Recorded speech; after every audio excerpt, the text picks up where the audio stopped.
The Ministry of Tourism in Uganda is struggling to increase the number of people visiting the country, pitching among many others unique Ugandan destinations like the Sese Islands. The island that sits in the cushioned turns and bends of Lake Victoria is home to many beautiful sceneries.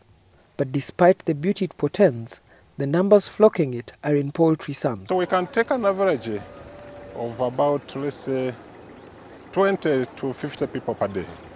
The majority of them are school children on visiting school trips. What is the say end of year? That is around the November, December. We get foreigners touring the islands. But during the other days, mostly school children keep coming here, visiting the island. These numbers, however, are what the handler of the ferry terms as improving. One of the people boarding the ferry this evening is Sandra Willie, a marketing professional. She is due to climb the Bukasa Island hills to see the old Orthodox Cathedral, among many other places to visit.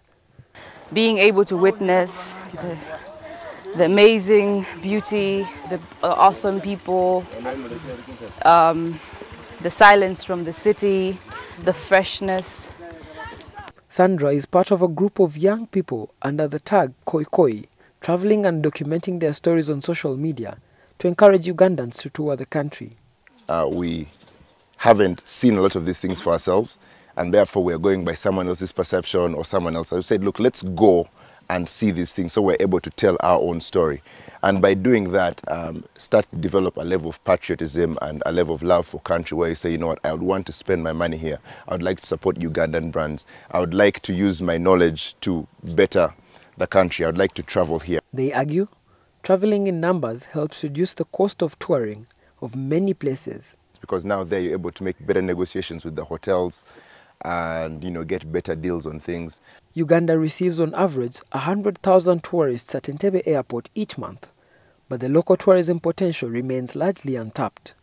With Uganda looking to boost tourism revenues, groups like Koi Koi Uganda argue that selling the authentic Ugandan dream of places less traveled, like Sese Islands here, will be the magic bullet that sets the country on its path to get more money from beautiful sceneries like these. We're 35 million people in this country. And if we got 10% of those people to travel, that's a number that could support the tourism industry by itself. Why should a European come all the way from Europe to come and see what is taking place at the island?